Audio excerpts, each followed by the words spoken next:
Salut à tous et bienvenue dans le récap de l'actualité F1, votre rendez-vous hebdomadaire pour avoir toutes les news sur le monde de la Formule 1. Et cette semaine on fait vite, il y a partiel demain.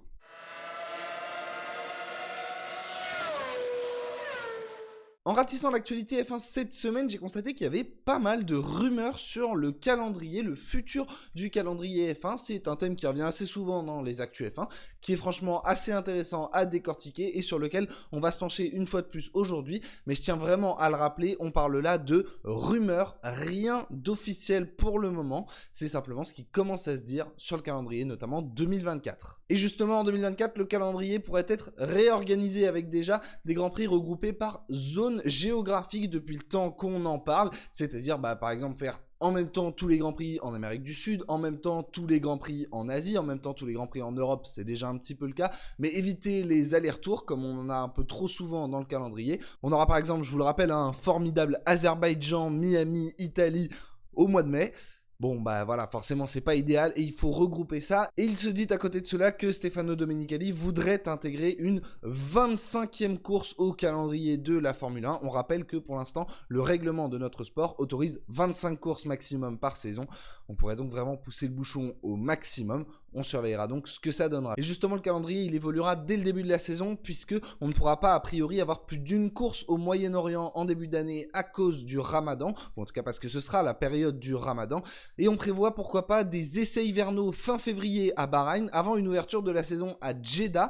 Et donc repousser peut-être le Grand Prix de Bahreïn un peu plus tard dans la saison, ou alors commencer à Bahreïn et repousser Jeddah un peu plus tard. Ça reste encore à définir. Avant, pourquoi pas un enchaînement Australie, Chine, Japon. Le Japon a avancé en tout début de saison justement dans la réorganisation de ce calendrier. Si la Chine revient mettre le Japon quasiment en même temps, ce serait plutôt cohérent. Forcément, les deux sont assez peu éloignés. Alors qu'à l'heure actuelle, je vous le rappelle, le Japon est programmé juste avant le Qatar. Enfin bref, il y a peut-être un peu plus logique à faire en termes d'organisation. Et la dernière info que l'on a sur la saison 2024, et même ça se prolongera à 2025, c'est que Spa-Francorchamps est bien parti finalement pour rester encore une ou deux saisons de plus. On rappelle que le circuit belge était en sursis. L'année dernière, ils étaient parmi les derniers à re-signer, les derniers même il me semble. Mais comme on en a déjà parlé, le projet Kyalami est à l'arrêt à l'heure actuelle, ce qui libère donc une potentielle place. Et Spa-Francorchamps pourrait se maintenir au calendrier de la F1, donc jusqu'en 2025. À partir de 2026, il y aura des nouveaux candidats à l'image de l'Allemagne qui pourrait voir son retour.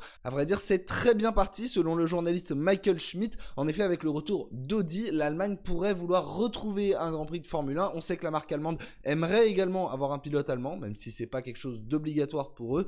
Voilà, le retour de l'Allemagne en Formule 1, ça ferait vraiment super plaisir. Honnêtement, que ce soit entre le Nürburgring ou Hockenheim, on a deux super tracés. Franchement, il y a de quoi faire. Et enfin, pour aller un petit peu plus loin, Auto Hebdo nous a rapporté que la F1 et le MotoGP discutent pour un week-end de course commun à l'avenir. Mais bon, il va falloir du temps pour que ça se mette en place. A priori, on est plutôt à l'horizon 2027. Mais pourquoi pas un jour retrouver sur le même week-end les Formule 1 et les motos.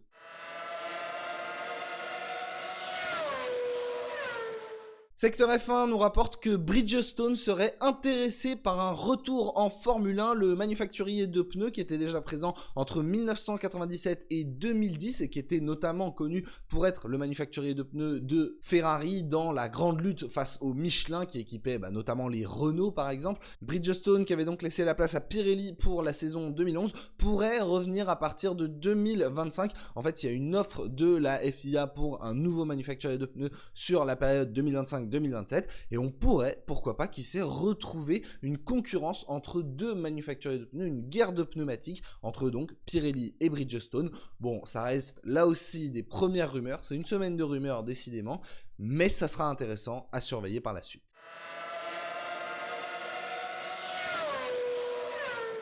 Et puisqu'on a parlé de rumeurs, et tiens, une petite officialisation dans le lot, c'est désormais confirmé, c'est Pirelli justement qui l'a confirmé, le nouveau format de qualification, enfin l'un des nouveaux formats, sera bien testé à Imola. C'est le fameux format où en Q1 vous devrez chausser des pneus durs, en Q2 des médiums et en Q3 des pneus tendres. L'allocation de pneus sera adaptée, il y aura 2 trains de chaque pour chaque séance de qualification par pilote.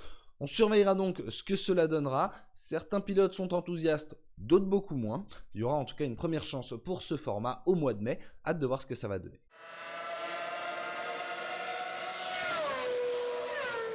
Et pour finir, on revient sur là aussi un autre potentiel nouveau format, notamment de qualification, en tout cas un nouveau format de week-end qui pourrait être introduit dès Bakou. On en avait parlé pas mal la semaine dernière, honnêtement on a bien développé, je vous invite à aller voir la vidéo, mais là on va y revenir avec une déclaration de Fred Vasseur. En un mot, hein, juste pour revenir dessus, je vous rappelle le format: vendredi, séance d'essai libre, puis qualification pour le Grand Prix, samedi, qualification en un tour pour le sprint et le sprint l'après-midi, et dimanche, le Grand Prix traditionnel. Et donc Fred Vasseur était très optimiste à l'idée que ce format puisse apparaître à Bakou. Il dit: pour une fois, je pense que toutes les équipes étaient d'accord. Ce n'est pas souvent le cas, donc il faut sauter dessus. J'aime le format. Je suis pas un grand fan de la FP2 habituelle. Parfois, c'est un petit peu ennuyeux. Alors pas pour nous, parce que nous avons beaucoup de données, mais je peux imaginer que pour les spectateurs et même pour vous les médias, si vous ne connaissez pas le niveau de carburant, le mode moteur, etc., c'est probablement un peu ennuyeux. C'est une opinion qui laisse débat, voilà, on sait qu'il y en a qui sont beaucoup moins favorables, comme Max Verstappen qui veut pas que la Formule 1 soit dénaturée, d'autres qui pensent qu'effectivement le format devrait évoluer. C'est George Russell qui avait dit qu'effectivement ces séances d'essai libre étaient parfois un petit peu ennuyeuses et que le format pourrait être réduit. On aura donc peut-être ce premier test dès le Grand Prix de Bakou qui sera, je vous le rappelle, entre le 28 et le 30 avril. Sur ce, bien écoutez, merci à tous d'avoir regardé cette vidéo, j'espère qu'elle vous aura plu. Pas énormément d'actu cette semaine, mais des rumeurs assez intrigantes. On surveillera les officialisations dans le futur et on revient la semaine prochaine avec, comme d'habitude, toutes les news sur la Formule 1. Même rendez-vous, même heure. D'ici là, écoutez, portez-vous bien, c'est le plus important. Et sur ce, moi je vous dis à la prochaine. Ciao ciao.